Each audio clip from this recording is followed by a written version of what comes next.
मध्यकालीन भारत के इतिहास से आज हम दिल्ली सल्तनत के तुगलक वंश के बारे में पढ़ेंगे। तो आइए शुरू करते हैं।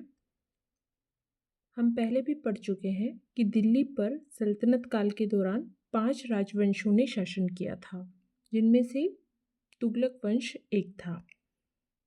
तुगलक वंश का शासनकाल 1320 से 1414 ईस्वी तक का माना जाता है। कुछ जगह पर आपको ये सन 1413 ईस्वी भी मिलेगा। तो इस काल के दौरान दिल्ली सल्तनत पर तुगलक वंश के शासकों ने शासन किया। दिल्ली सल्तनत के राजवंशों में सबसे अधिक वर्षों तक तुगलक वंश ने ही शासन किया था। जो 5 राजवंश थे जिन्होंने दिल्ली सल्तनत काल के दौरान शासन किया, उनमें से सबसे अधिक शासनकाल तुगलक वंश का रहा। तो इस पर कभी कभी वस्तुनिष्ठ प्रश्न बन जाता है, इसलिए आप याद रखिएगा कि सबसे अधिक वर्षों तक शासन करने वाला राजवंश था तुगलक वंश। इस वंश का संस्थापक गाजी मलिक था, जो गयासुद्दीन तुगलक के नाम से इस वंश का पहला शासक बना। तो गयासुद्दीन तुगलक 1320 ईस्वी में गद्दी पर बैठा और इसका नाम था गाजी मलिक, लेकिन उसने गयासुद्दीन तुगलक के नाम से अपना राज्याभिषेक करवाया। तो ये पहला सुल्तान था तुगलक वंश का और यह तुगलक वंश का संस्थापक भी था। यह एक योग्य शासक था। कार्यकाल काफ़ी छोटा रहा इसका, सिर्फ 5 सालों का। इस दौरान इसने कौन कौन से महत्वपूर्ण कार्य किए, यानी उसकी गृह नीति के अंतर्गत उसने क्या क्या किया, वो अब हम देख लेते हैं। गयासुद्दीन ने यातायात की सुविधा के लिए अनेक नए मार्गों का निर्माण करवाया, पुराने मार्गों की मरम्मत की गई, डाक व्यवस्था में सुधार किए, सिंचाई के लिए इसने नहरों और कुओं का निर्माण करवाया और ऐसा माना जाता है कि सल्तनत काल के दौरान ये पहला शासक था जिसने नहरों का निर्माण करवाया था। यानी नहरों का निर्माण करवाने वाला गयासुद्दीन तुगलक पहला सल्तनतकालीन सुल्तान था। प्राकृतिक आपदा के समय लगान माफ़ करने की व्यवस्था की गई।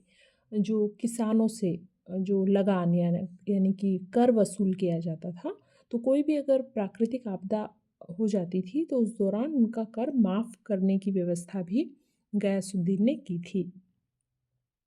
लगान वसूली के लिए अलाउद्दीन द्वारा लागू की गई भूमि नापने की व्यवस्था को समाप्त कर दिया और पुरानी व्यवस्था को फिर से लागू किया।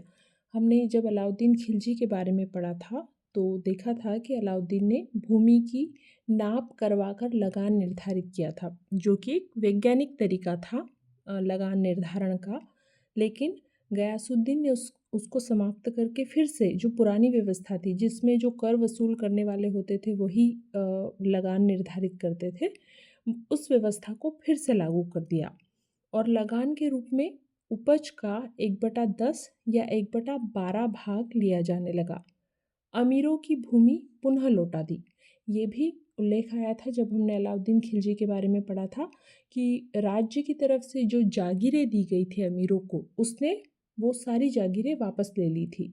तो गयासुद्दीन तुगलक ने अमीरों में अपनी पेठ बनाने के लिए या अमीरों से अपने संबंध अच्छे करने के लिए वो ज़मीनें, वो जागीरें उन्हें वापस लौटा दी।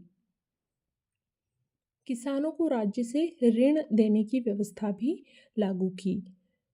गयासुद्दीन ने सेना, पुलिस और न्याय व्यवस्था में भी सुधार किए। अलाउद्दीन द्वारा चलाई गई घोड़े को दागने और हुलिया लिखने की प्रथा को प्रभावी ढंग से लागू किया। अलाउद्दीन खिलजी ने घोड़ों को दागने और सैनिकों का हुलिया लिखने की शुरुआत की थी सबसे पहले। तो इसने गयासुद्दीन ने उस व्यवस्था को प्रभावी ढंग से अपनी सेना में लागू किया। वह स्वयं सेना का निरीक्षण करता था। योग्य और पराक्रमी सैनिकों को ही नियुक्ति किया जाता था। तो कुछ सैन्य सुधार भी किए। सैनिकों की भर्ती योग्यता के आधार पर की जाती थी। पुलिस व्यवस्था का पुनर्संगठन किया, जिससे अपराधों में कमी आई तथा मार्ग भी सुरक्षित हो गए। जो रास्तों में लूटपाट होती थी वो सारा रुक गया और पुलिस व्यवस्था अच्छी होने से मार्ग सुरक्षित हो गए।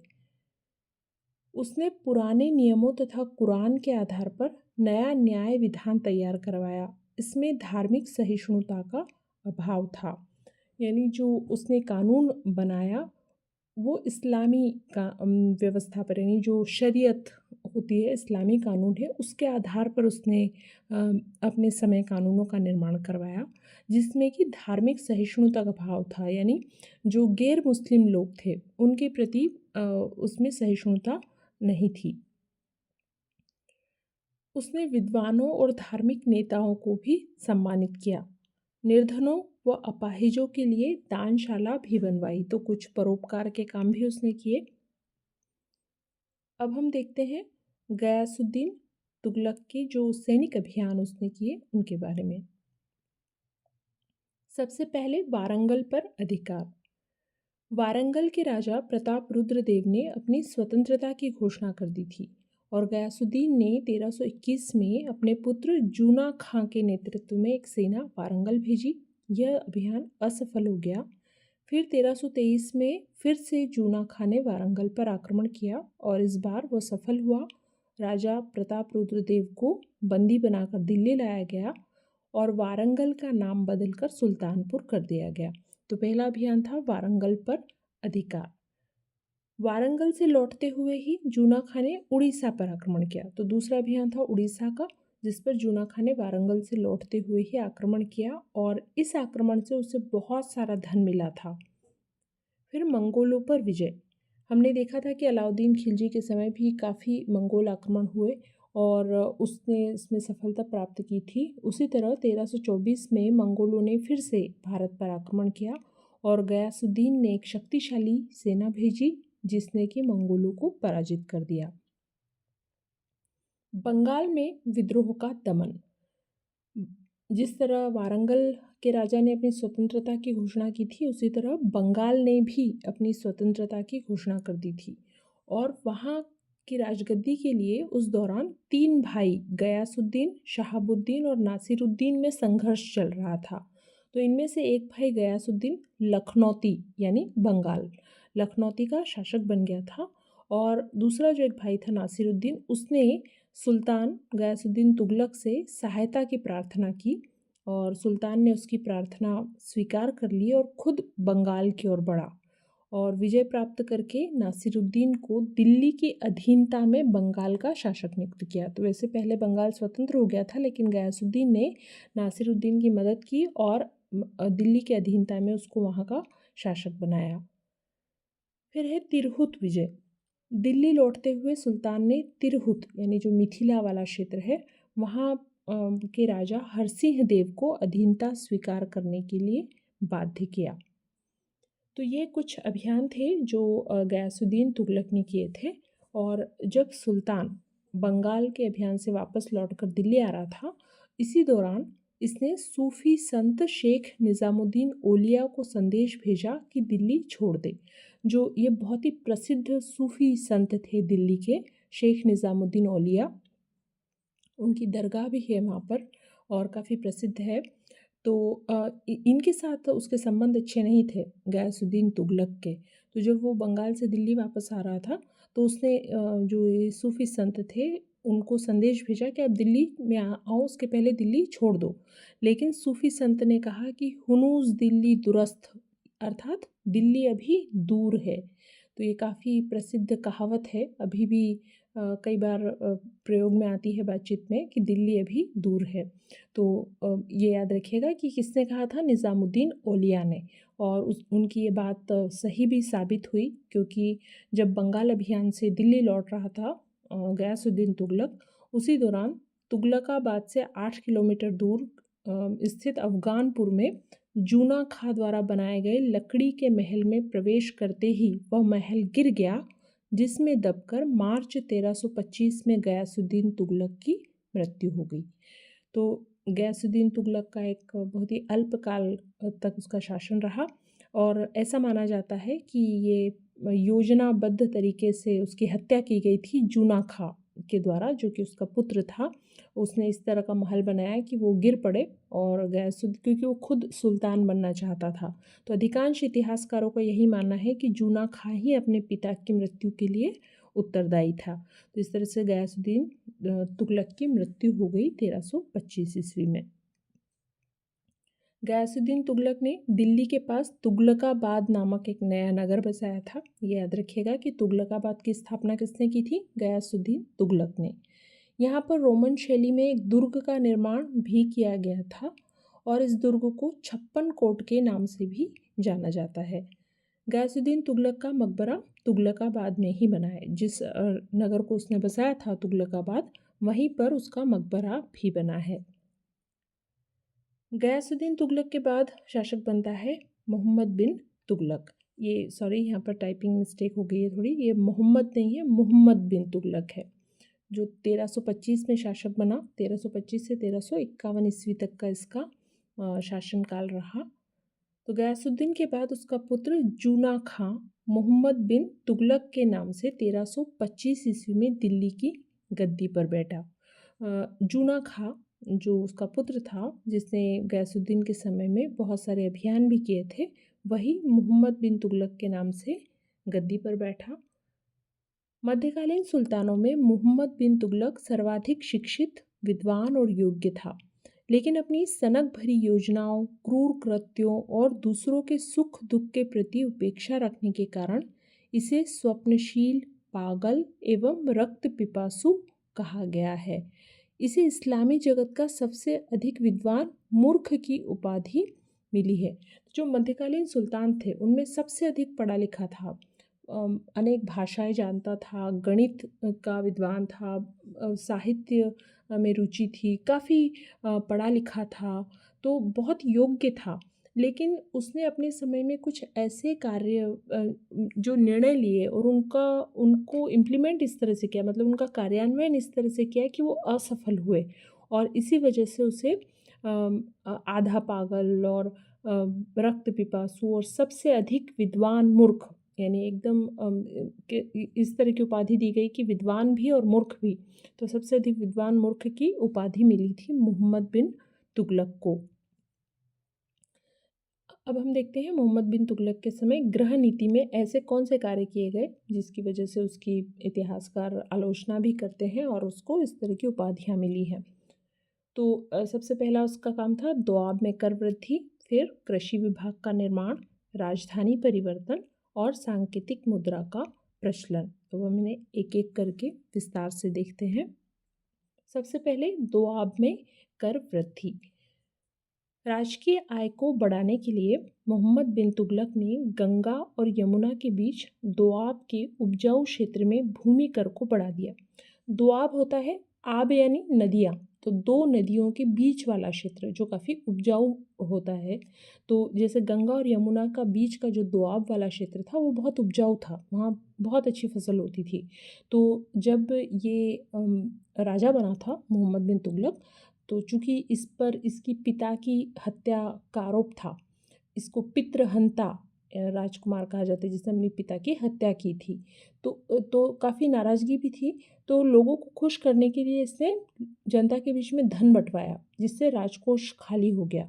और जब राजकोष को भरने की बारी आई तो इसने सोचा कि क्यों ना जिन क्षेत्रों में ज़्यादा अच्छी उपज होती है वहाँ से हम ज़्यादा लगान वसूल करें। तो उसने सोचा कि दोआब में कर वृद्धि की जाए, यानी जो किसान हैं वहाँ के लोग हैं उनसे ज़्यादा कर वसूल किया जाए। तो उपजाऊ प्रदेश था दोआब का, वहाँ इसने भूमि कर बढ़ा दिया। लेकिन दुर्भाग्य से उसी साल दोआब में अकाल पड़ गया, वहाँ पर अकाल पड़ा और फसल नहीं हो पाई।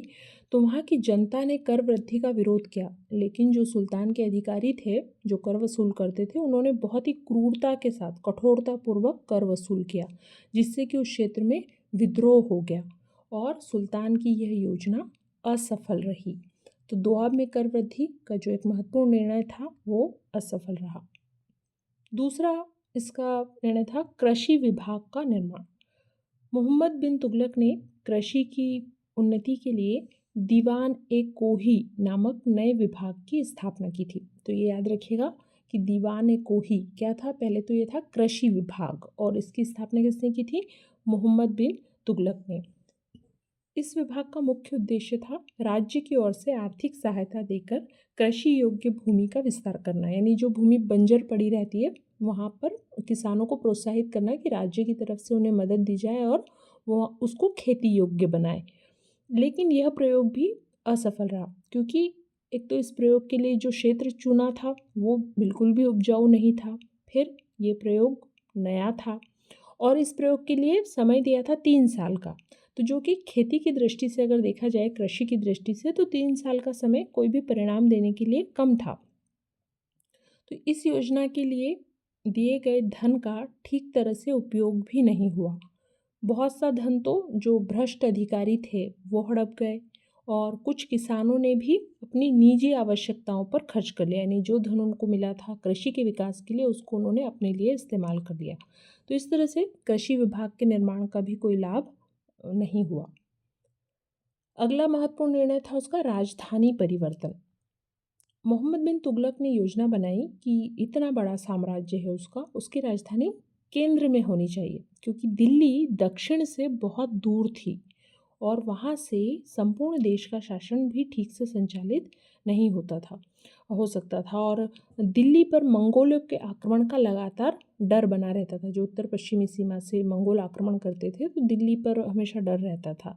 इसलिए उसने सोचा कि दक्षिण में देवगिरी को राजधानी बनाने का निर्णय किया। तो ये, और उसका नाम रखा दौलताबाद। तो इसका ये जो निर्णय था कि दिल्ली एक तो सेंटर में नहीं है, दक्षिण भारत वाला जो हिस्सा है उससे काफ़ी दूर है, फिर मंगोलों का भी आक्रमण का डर है। तो इस तरह से उसने जो सोचा था राजधानी परिवर्तन के लिए, वो निर्णय बहुत सही था, दूरदर्शितापूर्ण था। लेकिन सुल्तान ने जिस तरह से इसको कार्यान्वित किया वो उसकी भूल थी। तो दिल्ली की जगह उसने राजधानी बनाने का निर्णय किया देवगिरी को और उसका नाम रखा दौलताबाद। और उसने लोगों को मजबूर किया कि वो परिवार के साथ दिल्ली छोड़े और कहाँ जाकर बसे, दौलताबाद चले। बहुत सारे लोग जाना नहीं चाहते थे दिल्ली छोड़कर, लेकिन सुल्तान ने मजबूर किया उनको और वो इस वजह से वो लोग बहुत दुखी थे। कई लोग यात्रा के दौरान रास्ते में ही मर गए, कई लोग देवगिरी पहुंचकर निर्वासन को सहन नहीं कर पाए, वहाँ मर गए। तो इस तरह से और दिल्ली अलग उजड़ गई, जो इतने सालों से बसती चली आ रही थी वो भी उजड़ गई। और सुल्तान को फिर लगा कि उसने गलती कर दी है, भूल का उसको जब अनुभव हुआ तो जो लोग बचे थे देवगिरी में उसको उसने वापस दिल्ली लौटने की आज्ञा दे दी। तो फिर जाने में भी बहुत सारे लोगों की मृत्यु हो गई। इस प्रकार ये योजना पूरी तरह से असफल रही थी। तो ये आप याद रखिएगा कि एक तो उसने राजधानी बदल के कहाँ बनाने की थी, कहाँ निर्णय लिया था, देवगिरी, और देवगिरी का नाम क्या रखा था, दौलताबाद। लेकिन यह निर्णय भी इसका पूरी तरह से गलत साबित हुआ। अगला इसका निर्णय था सांकेतिक मुद्रा का प्रचलन। मोहम्मद बिन तुगलक ने सांकेतिक मुद्रा चलाने की योजना बनाई। उसने प्रचलित मुद्रा प्रणाली में भी काफ़ी सुधार किए और नए सिक्के चलाए। सोने का दिनार, अदली, दोकनी और सुल्तानी नामक सिक्का भी चलाया। अभी जो सांकेतिक मुद्रा का प्रचलन था, इसके अनुसार सुल्तान ने क्या किया, तांबे के सिक्के जारी किए और उनका मूल्य रखा चांदी के टका के बराबर। चांदी का टका होता था जो, उसके बराबर उसने रखा तांबे के सिक्के का वजन। और मुद्रा निर्माण की विधि गुप्त नहीं थी। देखिए मुद्रा जो है, सिक्के हैं या अभी हम वर्तमान में देखें नोट, वो कहाँ बनाए जाते हैं, टकसाल में सिक्के बनाए जाते थे। टकसाल में, टकसाल पर राज्य का नियंत्रण होता था, उसका कोई चिन्ह होता था, उसको बनाने की विधि इस तरह से होती थी कि कोई आम लोग उसको नहीं बना पाए। लेकिन इसने जो सांकेतिक मुद्रा तांबे की बनाई, उसकी जो निर्माण का विधि थी वो गुप्त नहीं थी। टकसाल पर राज्य का पूरी तरह से नियंत्रण नहीं था। तो लोगों ने अपने घरों में ही सिक्के डालना शुरू कर दिया कि तांबा तो धातु आसानी से मिल जाती है। तो लोगों ने घरों में सिक्के डालना शुरू कर दिया और नकली सिक्कों से बाजार भर गए। जब सुल्तान को ये पता चला कि ये तो गलत हो रहा है, तो उसने आदेश दिया कि भाई जो भी मार्केट में सिक्के चल रहे हैं तांबे के, वो वापस लाओ, उसको चांदी के सिक्कों से बदलो। यानी उसको ये ख़त्म करना था कि तांबे के सिक्के जो थे उनको। तो जिन लोगों ने नहीं भी बनाए थे सिक्के वो भी बनाने लग गए कि भी तांबे के सिक्के लेकर जाएंगे, बदले में चांदी के सिक्के मिल जाएंगे। तो ये जो सांकेतिक मुद्रा का प्रचलन था, इससे राजकोष को बहुत आर्थिक हानि पहुंची। पहले तो बाजार में नकली सिक्के आ गए, फिर जब राजा ने बोला है कि ये नकली सिक्के लेकर आओ और चांदी के सिक्के से बदल दो जो भी बाजार में चल रहे हैं सिक्के, तो लोगों ने और ज़्यादा सिक्के बनाना शुरू कर दिया। इस तरह से राजकोष को बहुत बड़ी हानि पहुंची थी सांकेतिक मुद्रा के प्रचलन से। तो ये भी उसका निर्णय गलत साबित हुआ। तो जो गृह नीति में उसने जो जो महत्वपूर्ण निर्णय लिए वो तो गलत साबित हुए ही। बहुत से कुछ उसके सैनिक अभियान भी ऐसे थे जिससे जो कि सफल नहीं हुए। तो अब हम सैनिक अभियान देखते हैं। सबसे पहले मंगोल नीति देखेंगे, फिर खुरासान विजय योजना, उसके बाद नगरकोट की विजय और फिर कराजल पर चढ़ाई। सबसे पहले मंगोल नीति। दिल्ली छोड़कर जब मोहम्मद बिन तुगलक दौलताबाद गया तो उसकी अनुपस्थिति में उत्तर पश्चिमी सीमा पर मंगोलों के कई आक्रमण हुए। मंगोल आक्रमणकारी तरमाशरीन चगताई ने 1328-29 में पंजाब पर आक्रमण किया और लाहौर से लेकर दिल्ली तक के प्रदेश को रौंद डाला। तो ये तरमाशरीन चगताई जो था वो उसने पंजाब से लेकर दिल्ली तक के यहाँ पर आक्रमण किया और उस दौरान सुल्तान मंगोलों का आक्रमण करने में समर्थ नहीं था। तो कहा जाता है कि उसने मंगोलों को बहुत सा धन घूस में देकर यानी रिश्वत दी और लौटा दिया उनको।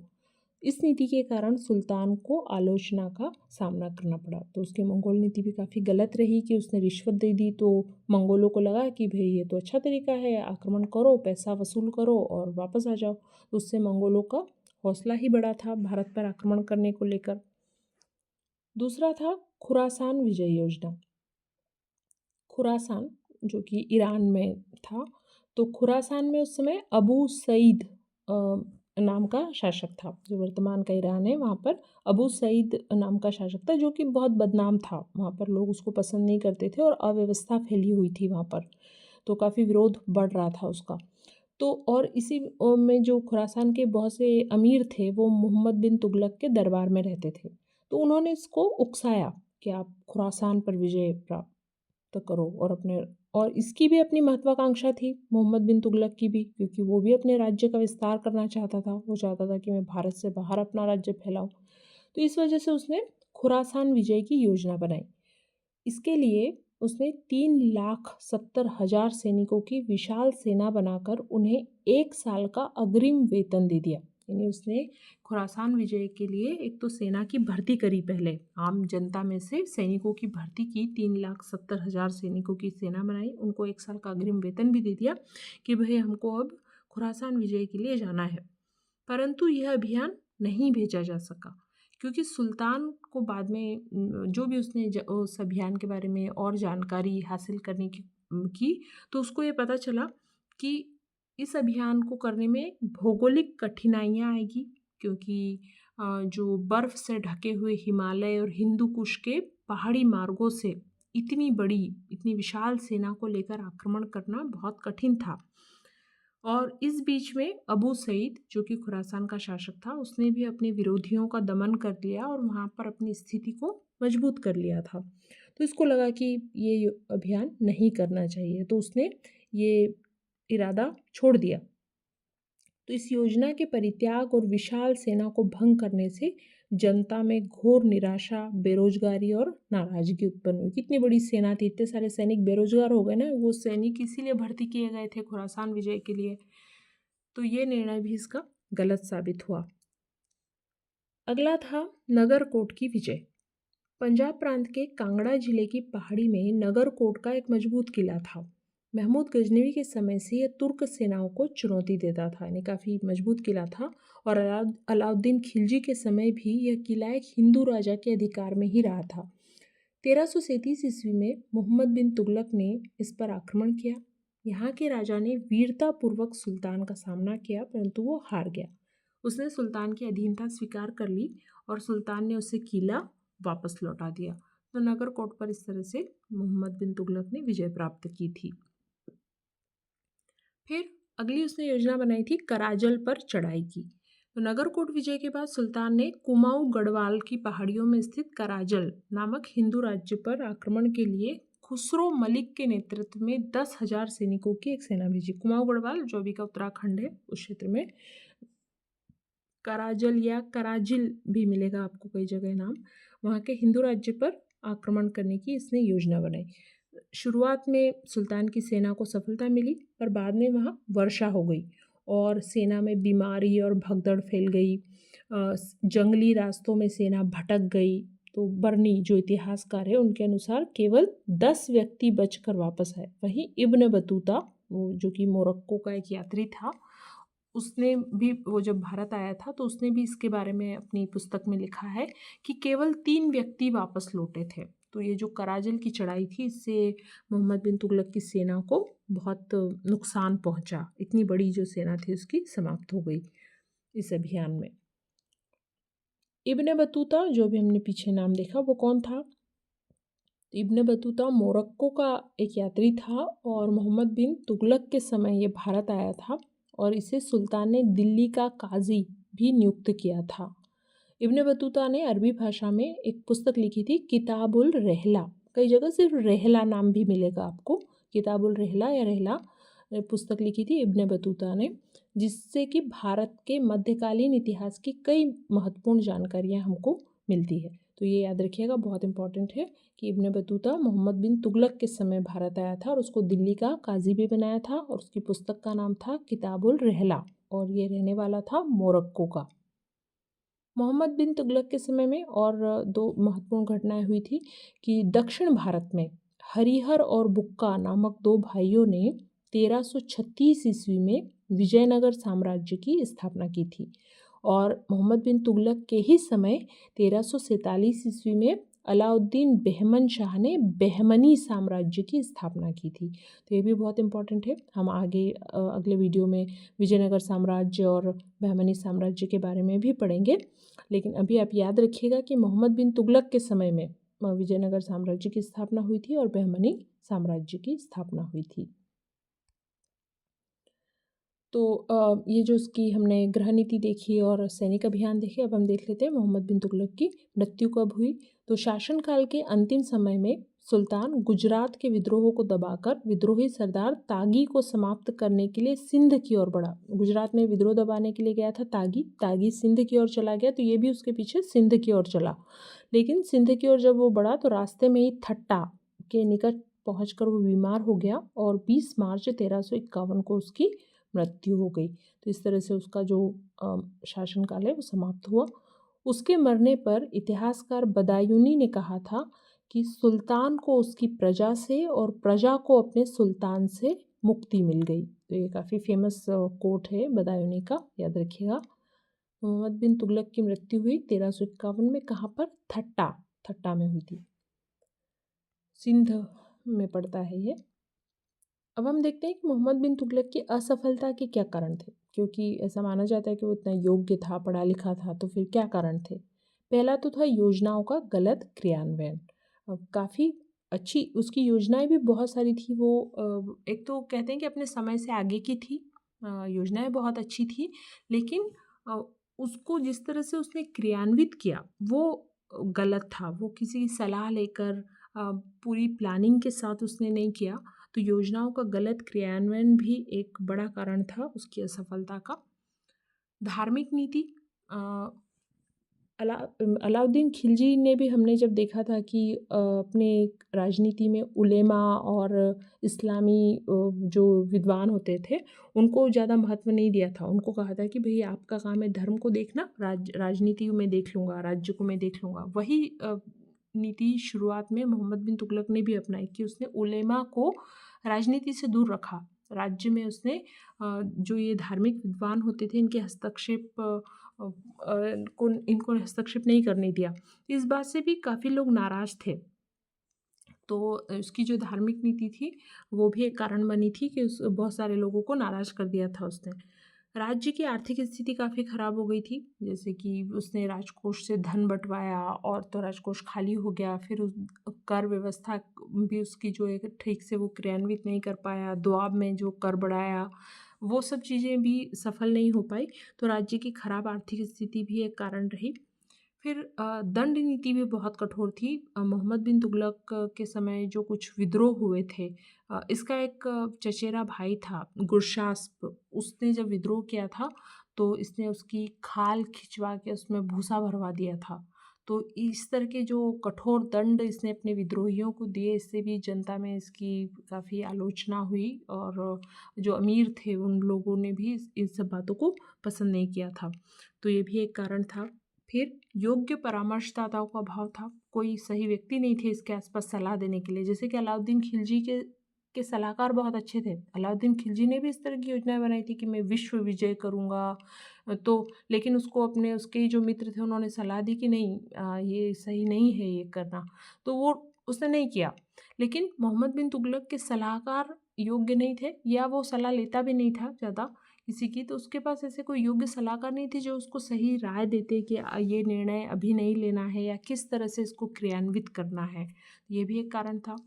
फिर सुल्तान का अपना चरित्र भी उसकी असफलता का एक कारण था, क्योंकि चूँकि वो खुद इतना पढ़ा लिखा था, तो उसको उस चीज़ का बहुत घमंड था। उसको लगता था कि मुझे किसी की सलाह की ज़रूरत नहीं है, मैं सब कुछ जानता हूँ। तो वो जो भी सोचता था वो तुरंत उसको क्रियान्वित करने के लिए निकल पड़ता था। तो ये कुछ कारण थे जिस वजह से मोहम्मद बिन तुगलक असफल हुआ और इतिहास में उसको सबसे विद्वान मूर्ख की उपाधि मिली। मोहम्मद बिन तुगलक के बाद शासक बना फिरोज शाह तुगलक 1351 ईस्वी में। 1351 से 1388 ईस्वी तक इसका शासनकाल रहा। फिरोज शाह तुगलक मोहम्मद बिन तुगलक का चचेरा भाई और सिपह सालार था। चूँकि मोहम्मद बिन तुगलक का कोई पुत्र नहीं था, तो उसका जो ये चचेरा भाई और उसका सिपह सालार फिरोज शाह तुगलक शासक बना। इस फिरोज शाह तुगलक की माँ बीबी जैला राजपूत सरदार रणमल की पुत्री थी, यानी इसकी माँ हिंदू राजपूत थी। और मोहम्मद बिन तुगलक का जैसे अभी मैंने बताया कि कोई पुत्र नहीं था और उसकी अचानक मृत्यु हो गई थी, तो उससे विद्रोह का डर पैदा हो गया, क्योंकि जो राजतंत्र होता है, राजा अगर गद्दी पर नहीं है तो विद्रोह होने का डर बना रहता था। हर कोई राजा बनना चाहता है ना, तो इस वजह से ऐसी जब परिस्थितियाँ आई तो वहाँ पर जो अमीर थे थट्टा में, उन्होंने सर्वसम्मति से ये निर्णय लिया कि फिरोज शाह तुगलक को राज्याभिषेक किया जाए। चूँकि शुरुआत में फिरोज शाह तुगलक नहीं बनना चाहता था राजा, लेकिन वैसी परिस्थितियों को देखकर फिर उसने स्वीकार किया ये निर्णय, और थट्टा के शाही शिविर में 23 मार्च 1351 को उसका राज्याभिषेक हुआ। तो कहाँ पर हुआ था इसका राज्याभिषेक? थट्टा में, फिरोज शाह तुगलक का। अब इसकी गृह नीति के अंतर्गत इसने क्या क्या काम किए वो हम देख लेते हैं। राजस्व सुधार सबसे पहले हम देखेंगे, फिर मुद्रा प्रणाली में सुधार, सिंचाई को प्रोत्साहन, सार्वजनिक निर्माण कार्य, दास प्रथा, न्याय तथा लोकहित के कार्य, शिक्षा एवं साहित्य, सेना का प्रबंध और धार्मिक असहिष्णुता की नीति। सबसे पहले देखते हैं राजस्व सुधार। फिरोज शाह तुगलक ने मोहम्मद बिन तुगलक के द्वारा लगाए गए 24 कष्टप्रद करों को हटा दिया और कुरान के नियमानुसार 4 कर लगाए: खराज, खम्स, जजिया और जक़ात। फिरोज शाह तुगलक ने मोहम्मद बिन तुगलक ने बहुत सारे कर लगा रखे थे जनता के ऊपर, तो उसने सारे कर हटाए और उसने कहा कि सिर्फ कुरान के अनुसार जो 4 कर लिए जाने चाहिए वही लगाएंगे। तो खराज, खम्स, जजिया और जक़ात, तो ये क्या होते थे ये कर? खराज होता था भूमि कर, जो किसानों से लिया जाता है लगान, वो होता था खराज।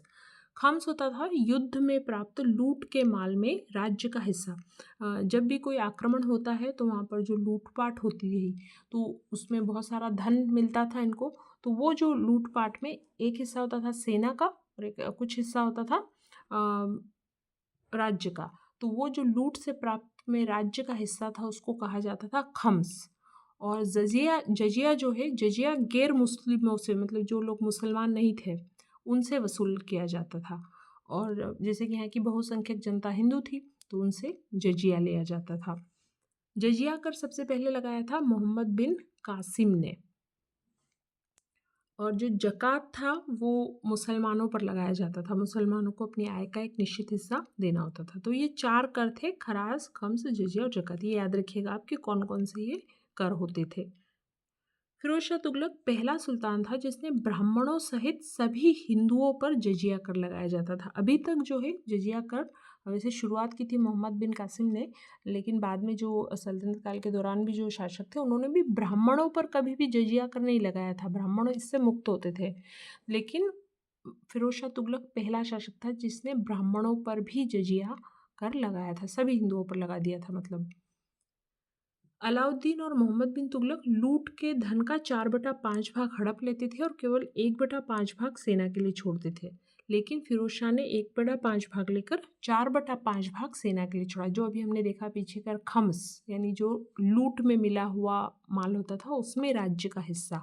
तो अलाउद्दीन के समय क्या होता था, ज़्यादा भाग राजा रख लेता था और कम भाग सेना को देता था, सिर्फ 1/5। लेकिन फिरोज शाह ने उल्टा कर दिया कि सिर्फ 1/5 भाग राज्य रखेगा और 4/5 भाग सेना के लिए छोड़ेगा।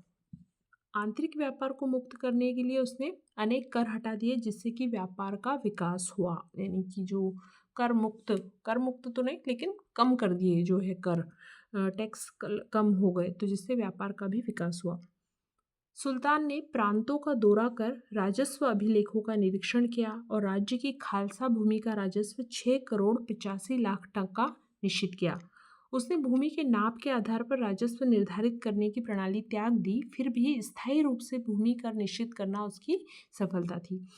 जो अलाउद्दीन खिलजी के समय थी ना, भूमि नाप कर करने वो प्रणाली तो इसने नहीं अपनाई, लेकिन फिर भी इसने एक राज्यों का दौरा करके एक अंदाज़ा लगाकर 6,85,00,000 टका जो राज्य की खालसा भूमि होती थी, यानी जो राज्य का अधिकार होता था जिस भूमि के ऊपर, उसका राजस्व निर्धारित किया और स्थायी रूप से ये भूमि कर निश्चित किया है, जो कि उसकी एक सफलता मानी जाती है। दूसरा उसका कार्य था मुद्रा प्रणाली में सुधार। फिरोज शाह ने 3 प्रकार की मुद्राएं चलाई थी, शशगनी, अद्धा और विक। शशगनी ये चांदी की मुद्रा थी और इसका मूल्य 6 जीतल के बराबर होता था। अद्धा ये तांबे की मुद्रा थी और इसका मूल्य जीतल का आधा था, यानी 1/2। और विक यह तांबे की मुद्रा थी और इसका मूल्य जीतल का 1/4 था, यानी चौथाई भाग होता था। तो याद रखिएगा, शशगनी, अद्धा और विक किसने चलाए थे? फिरोज शाह तुगलक ने। जीतल, टका, इसके बारे में हम पिछले वीडियो पढ़ चुके हैं। आपने अगर वो हमने जब सल्तनत काल का जो शुरुआती वीडियो देखे थे उसमें हम ये सब कुछ पढ़ चुके हैं, तो आप वो वीडियो देख सकते हैं इस चैनल पर मौजूद मध्यकालीन भारत की प्लेलिस्ट में जाकर। अगला काम कार्य है सिंचाई को प्रोत्साहन। फिरोज शाह का एक महत्वपूर्ण काम था कृषि के क्षेत्र में नहरों का निर्माण करना। सबसे पहले जो है नहरें निर्माण करने वाला शासक माना जाता है गयासुद्दीन तुगलक, लेकिन फिरोज शाह तुगलक ने भी महत्वपूर्ण काम किया, नहरों का निर्माण किया। 5 बहुत बड़ी नहरें उसने बनवाई थी। पहली नहर थी यमुना से हिसार जो 150 मील लंबी थी। दूसरी सतलज से घाघरा तक जो कि 96 मील लंबी थी। तीसरी मंडवी और सिरमौर की पहाड़ियों से हांसी तक पहुंचती थी। चौथी घग्गर के नए स्थापित नगर फिरोजाबाद और 5वीं यमुना से फिरोजाबाद पहुंचती। तो 5 महत्वपूर्ण नहरें थी जिससे कि लोगों को सिंचाई के लिए पानी मिलता था। यात्रियों की सुविधा और सिंचाई के लिए उसने 160 कुएं भी खुदवाए थे। नहरों से सिंचाई के लिए किसानों को सिंचाई कर देना होता था, जिसे हक ए शर्ब कहा जाता था। याद रखिएगा कि नहरें जो बनाई थी राज्य ने, तो उसके लिए किसानों को कर देना होता था अलग से, जो कि उपज का 1/10 भाग होता था। जो उनकी उपज होती थी उसका 10वां भाग राज्य को देना होता था। क्यों? क्योंकि राज्य के द्वारा बनवाई गई नहरों से किसान सिंचाई करते थे और उस कर को कहा जाता था हक ए शर्ब। फिरोज शाह तुगलक को बाग लगाने का भी बहुत शौक था। उसने दिल्ली के आसपास कहते हैं कि 1200 फलों के बाग लगवाए थे, जिससे कि दिल्ली की जो खाद्य समस्या थी उसका भी काफ़ी इससे फ़ायदा हुआ था कि फलों का उत्पादन बढ़ा था। 1200 फलों के बाग लगवाए थे उसने। अगला उसका कार्य था सार्वजनिक निर्माण कार्य। फिरोज शाह तुगलक ने 300 नए नगरों की स्थापना की, जिसमें महत्वपूर्ण थे फिरोज़ाबाद, फतेहाबाद, हिसार, बदायूं के पास फिरोजपुर, जौनपुर। ये सारे जो नगर हैं वो फिरोज शाह ने बनवाए थे। सुल्तान ने मस्जिदों, महलों, सरायों, जलाशयों, अस्पतालों, पुलों आदि का भी निर्माण करवाया। पुरानी इमारतों की मरम्मत करवाई। उसके समय खिजराबाद और मेरठ से अशोक के 2 स्तंभ लेख लाकर दिल्ली में स्थापित किए गए। तो ये कुछ सार्वजनिक कार्य थे। फिर अगला है दास प्रथा। फिरोज शाह के शासनकाल में दास प्रथा को बहुत प्रोत्साहन मिला। इसके पास 1,80,000 दास यानी गुलाम, उस समय प्रथा, उसके समय में प्रचलन ज़्यादा बड़ा था कि लोगों जहाँ भी यानी कहीं आक्रमण किया, इसने अपनी सेना को आदेश दे रखा था कि वहाँ पर जो भी हट्टे कट्टे अच्छे लोग हैं उनको लेकर आओ, उनको दास बनाकर लेकर आओ। तो और इसके समय में दासों की संख्या होती थी 1,80,000। इन गुलामों की देखभाल के लिए उसने अलग से ही एक विभाग बना दिया, दीवान बंदगान। याद रखिएगा, दीवान कोही जो कृषि विभाग था वो किसने बनाया था? मोहम्मद बिन तुगलक ने। ऐसे ही दासों के लिए इसने एक विभाग बनाया, दीवान बंदगान, फिरोज शाह तुगलक ने। और वहाँ पर उस विभाग में अधिकारी भी नियुक्त किए। दासों को 10 से लेकर 100% तक का वेतन भी दिया जाता था। तो बहुत से दास थे इसके समय। अगला इसका कार्य था न्याय तथा लोकहित के जो काम किए इसने। फिरोज शाह की न्याय व्यवस्था इस्लाम के नियमों पर आधारित थी, यानी जो शरीयत के अनुसार। उसने उदार दंड विधान का निर्माण किया, अंगों को काटना और यातना देने का अंत किया था। यानी ये इसका ये कहना था कि मैं जो मुसलमान हैं उनको मेरा कर्तव्य है कि मैं मुसलमानों को मारे जाने से रोकूं, यानी जो अंग काटना और यातना देना ये सब उसने बंद कर दिया था और इस्लाम के नियमों पर आधारित न्याय व्यवस्था बनाई थी। परोपकारी कार्य में भी सुल्तान की रुचि थी। उसने रोजगार दफ्तर खोला, अनाथ मुस्लिम लड़कियों विधवाओं की सहायता के लिए दीवान ए खेरात, यहाँ थोड़ी सी टाइपिंग में गलती हुई है, ये है दीवान ए खेरात नामक विभाग की स्थापना की थी। दीवान ए खेरात। दिल्ली में निःशुल्क चिकित्सालय शिफा खाना की व्यवस्था की गई और मतलब निःशुल्क चिकित्सालय भी खोले गए राज्य के द्वारा। इसके लोक कल्याणकारी कार्यों की वजह से ही फिरोज शाह तुगलक को सल्तनत युग का अकबर कहा गया है। इसने बहुत सारे लोक कल्याण के काम किए, लोगों की भलाई के लिए जो काम किए थे, इसीलिए इसको कहा जाता था सल्तनत युग का अकबर। फिर इसका हम देखते हैं शिक्षा और साहित्य की क्या स्थिति थी। तो फिरोज शाह ने मकतबों और मदरसों की स्थापना करवाई, यानी जो पढ़ाई के लिए, बच्चों की पढ़ाई के लिए मकतब मदरसों की स्थापना करवाई, उनमें विद्वान लोगों को नियुक्त किया। शिक्षण संस्थाओं को राज्य की ओर से अनुदान दिया जाता था। योग्य विद्यार्थियों को छात्रवृत्ति स्कॉलरशिप देने की व्यवस्था भी की गई। सुल्तान के इतिहास में भी रुचि थी। बर्नी और शम्स सिराज अफीफ ने उसके संरक्षण में अपने ऐतिहासिक ग्रंथ लिखे। जब हमने मध्यकालीन भारत के इतिहास के स्रोत पढ़ा था तो उसमें बर्नी और शम्स सिराज अफीफ का उल्लेख भी आया था, वो वीडियो आप देख सकते हैं। फिरोज शाह स्वयं भी एक अच्छा लेखक था और उसने अपनी आत्मकथा लिखी थी फतूहाते फिरोज शाही। ये याद रखिएगा, फतूहाते फिरोज शाही किसकी पुस्तक थी? फिरोज शाह की आत्मकथा थी ये। और उसने फारसी साहित्य को काफ़ी प्रोत्साहन दिया। खुद भी उसने पुस्तक लिखी फतूहाते फिरोज शाही। ज्वालामुखी मंदिर से लूटे गए 1300 ग्रंथों में से कुछ का उसने फारसी में विद्वान अपाउद्दीन द्वारा दलाइल फिरोज शाही नाम से अनुवाद करवाया था। इसने जब आक्रमण किया था, ज्वालामुखी मंदिर को लूटा था और वहाँ पर इसको कुछ ग्रंथ मिले, संस्कृत के ग्रंथ, तो 1300 के करीब ये ग्रंथ वहाँ से लेकर आया था और फारसी में इसने अनुवाद करवाया था उनमें से कुछ का विद्वान अपाउद्दीन के द्वारा, और उसको नाम दिया दलाइल फिरोज शाही, जो कि आयुर्वेद से संबंधित एक ग्रंथ था। तो उसमें से इसने उसका ट्रांसलेशन करवाया था। सेना का प्रबंध कैसा था? तो स्वयं एक कुशल सेना नायक नहीं था, यानी इसने गृह नीति में तो इसने बहुत सारे अच्छे निर्णय लिए थे कुछ अपने राज्य के वहाँ उसकी जनता के लिए, लेकिन सेना की एक दृष्टि से वो बहुत अच्छा सेना नायक नहीं था, इसलिए उसने सैन्य संगठन की ओर बहुत अधिक ध्यान भी नहीं दिया। सैनिकों को वेतन के बदले जागीर देने की प्रथा शुरू की और सैन्य पदों को वंशानुगत बना दिया। यानी जो अलाउद्दीन खिलजी ने शुरू किया था ना कि जागीर के बदले वेतन देना, उसने जागीरें देना बंद कर दी थी और लोगों को योग्यता के आधार पर भर्ती होती थी और तनख्वाह दी जाती थी। तो इसने वापस से जागीर देने की प्रथा शुरू कर दी और तो और सैन्य पदों को वंशानुगत भी बना दिया, यानी कि कोई आदमी अगर मर जाएगा तो उसका बेटा उसकी जगह पर सैनिक बन जाएगा। तो इस तरह से उसने वंशानुगत बना दिया सैन्य पदों को। फिर धार्मिक असहिष्णुता की नीति। ये कट्टर सुन्नी मुसलमान था, इसलिए उसने उलेमा वर्ग को बहुत अधिक प्राधान्यता दी। उलेमा जो इस्लामी विद्वान होते थे उन्हीं की राय पर यह शासन चलाता था। इसने हिंदू मंदिरों को लूटा, मूर्तियों को तोड़ा, हिंदुओं को धर्म परिवर्तन के लिए जागीरें, उपाधियाँ, धन और सम्मान देकर प्रोत्साहित किया। इसने मतलब प्रोत्साहन दिया लोगों को कि भाई धर्म बदलोगे तो हम तुमको जागीर देंगे, धन देंगे। उसने हिंदुओं को जिम्मी या अर्थात इस्लाम स्वीकार न करने वाला कहा। तो इस तरह से जो इसके लोक कल्याणकारी कार्य थे ना, वो भी ज़्यादातर मुस्लिम लोगों तक ही सीमित थे, यानी राज्य की सभी जनता के लिए नहीं थे। गैर सुन्नी जो मुस्लिम थे उनके लिए भी नहीं थे, बल्कि और जो गैर मुस्लिम लोग थे उनके लिए भी नहीं। तो ज़्यादातर इसके जो भी सारे काम, अच्छे काम थे, वो मुसलमानों तक ही जुड़े हुए थे।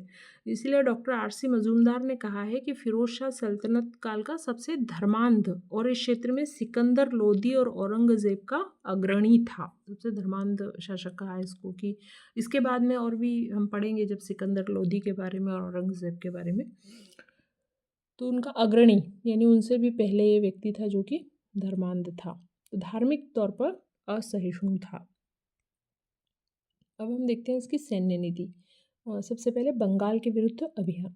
फिरोज शाह के समय बंगाल पर इलियास स्वतंत्र शासक के रूप में शासन कर रहा था। उसने तिरहुत पर आक्रमण कर दिया, तो फिरोज शाह ने बंगाल पर आक्रमण किया। तिरहुत जो कि दिल्ली सल्तनत के अधीन था, वैसे तो वो स्वतंत्र शासक के रूप में इलियास बंगाल में था, लेकिन फिर उसने तिरहुत पे आक्रमण किया, तो फिरोज शाह को फिर करना पड़ा बंगाल पे आक्रमण।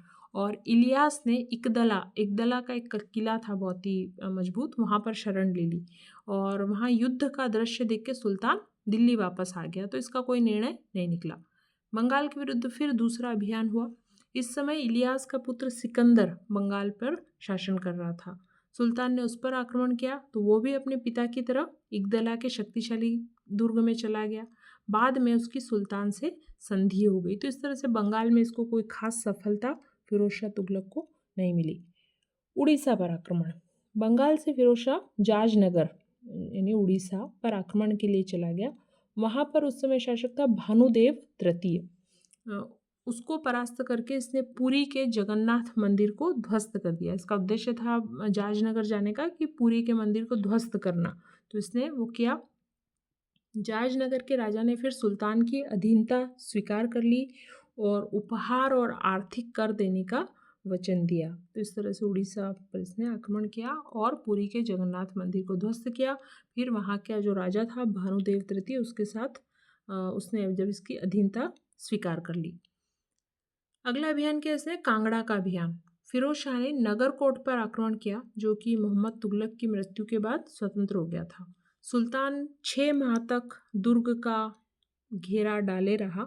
अंत में दोनों पक्षों के बीच में संधि हो गई और फिरोज शाह ने यहीं पर था ज्वालामुखी का मंदिर, उसको ध्वस्त कर दिया। तो हमने पीछे देखा था कि ये जो ज्वालामुखी का मंदिर था, जब इसने इसको ध्वस्त किया तो वहाँ पर कुछ किताबों पर इसकी नज़र गई, तो इसने उन किताबों को उठवाया और वहाँ से ये दिल्ली लेकर आया और फिर उसमें से कुछ का इसने ट्रांसलेशन करवाया था दलाइल फिरोज शाही के नाम से। सिंध पर आक्रमण किया फिर इसने। फिरोज शाह ने 1362 में थट्टा पर आक्रमण किया। जब ये थट्टा में इसका राज्याभिषेक हुआ था, जब मोहम्मद बिन तुगलक की मृत्यु हो गई थी, उस समय भी वहाँ के जो लोग विद्रोही थे, उन्होंने शाही सेना को बहुत परेशान किया था। और इसने अभी जब 1362 में आक्रमण किया, तब भी विद्रोहियों ने शाही सेना को बहुत नुकसान पहुँचाया। तो सुल्तान ने फिर रसद के लिए गुजरात की ओर प्रस्थान किया, परंतु इसकी जो सेना थी वो रास्ता भटक कर 6 माह तक कच्छ के रेगिस्तान में फंसी रही। कच्छ के रण में, यानी कच्छ का जो रेगिस्तान था वहाँ पर फंस गई। दिल्ली से फिर एक शक्तिशाली सेना सुल्तान की सहायता के लिए आई। फिर सुल्तान ने थट्टा पर फिर से आक्रमण किया और सिंध के शासक को सुल्तान की अधीनता स्वीकार करनी पड़ी। तो इस तरह से इसने सिंध का अभियान किया। विद्रोहों का दमन। इसके समय में कुछ विद्रोह हुए थे, जिसे इटावा के हिंदू जमींदारों ने विद्रोह किया था। बुंदेलखंड के कटिहार के राजा ने विद्रोह किया था। उसने इनका दमन किया, वहाँ के लोगों पर बहुत अत्याचार भी किया था इसने कटिहार के, क्योंकि कटिहार का जो राजा था वो भागकर चला गया था। तो ये लगातार 5 साल तक वहाँ जाता रहा और वहाँ की जनता पर अत्याचार करता रहा। दक्षिण भारत पर विजय करने का फिरोज शाह ने कोई भी प्रयास नहीं किया। तो हम पहले भी देख चुके हैं कि ये कोई बहुत अच्छा सेना नायक नहीं था। तो इसका प्रयास सिर्फ यही था कि जो साम्राज्य इसके पास है उसको ये बना के रखे, यानी इसने कोई नया राज्य जीतने की कोशिश नहीं की। तो दक्षिण पर भी इसने कोई विजय प्राप्त करने का प्रयास नहीं किया। सिर्फ इसकी कोशिश यही होती थी कि जो साम्राज्य इसके पास है वो सुरक्षित रहे। अब हम देखते हैं फिरोज शाह तुगलक की मृत्यु कब हुई। तो फिरोज शाह के अंतिम दिन प्रसन्नतापूर्वक नहीं बीते। 1374 ईस्वी में उसके उत्तराधिकारी फतेह खां की मृत्यु हो गई। ये अब इसका एक बेटा था फतेह खां, उसको ये अपना उत्तराधिकारी बनाना चाहता था, लेकिन इसके जीवन में ही 1374 में उसकी मृत्यु हो गई। इससे सुल्तान को बहुत आघात पहुंचा। फिर 1387 ईस्वी में उसका दूसरा पुत्र था खान जहां, वो भी मर गया। तो अक्टूबर 1388 में 80 वर्ष की आयु में फिरोज शाह तुगलक की मृत्यु हो गई। तो इस तरह से इसके शासन का अंत हुआ। अब फिरोज शाह की मृत्यु के बाद में 1388 से लेकर 1394 तक 3 व्यक्ति गद्दी पर बैठे और सभी अयोग्य सिद्ध हुए। अंत में 1394 में नासिरुद्दीन महमूद सुल्तान बना। यह तुगलक वंश का अंतिम शासक था। तो याद रखिएगा नाम कि तुगलक वंश का अंतिम शासक था नासिरुद्दीन महमूद। नासिरुद्दीन महमूद के समय दिल्ली सल्तनत से कई प्रांत स्वतंत्र हो गए और दिल्ली का जो साम्राज्य था वो सिकुड़ के बहुत छोटा हो गया। व्यंग में कहा जाता था कि उसका राज्य दिल्ली से पालम तक फैला हुआ है। पालम दिल्ली के पास में ही है, कुछ किलोमीटर की दूरी पर। तो ऐसा कहते थे व्यंग में कि तुगलक वंश का शासन कहाँ तक है, दिल्ली से पालम तक। तो ये व्यंग में कहा जाता था क्योंकि बहुत सारे राज्य स्वतंत्र हो गए और वो राज्य सिकुड़ के छोटा सा हो गया था। नासिरुद्दीन महमूद तुगलक के समय की एक और महत्वपूर्ण घटना है जो आपको याद रखनी है कि इसके समय 17 दिसंबर 1398 ईस्वी में तैमूर या तैमूरलंग ने दिल्ली पर आक्रमण किया था। हम तैमूर के आक्रमण के बारे में डिटेल में पढ़ेंगे।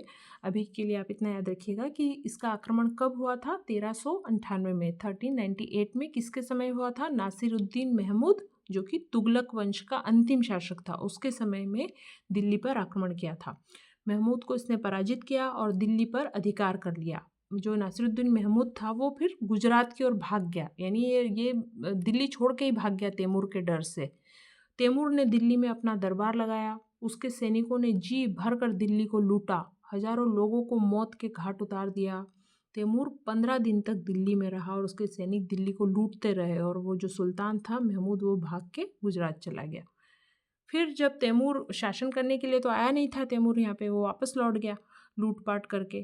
तो तैमूर के जाने के बाद महमूद का प्रधानमंत्री था मल्लू, उसने इसको बुलाया और फिर से इसको गद्दी पर बिठाया नासिरुद्दीन महमूद को, और फिर ये मल्लू की कठपुतली बनकर ही गद्दी पे बैठा एक तरह से।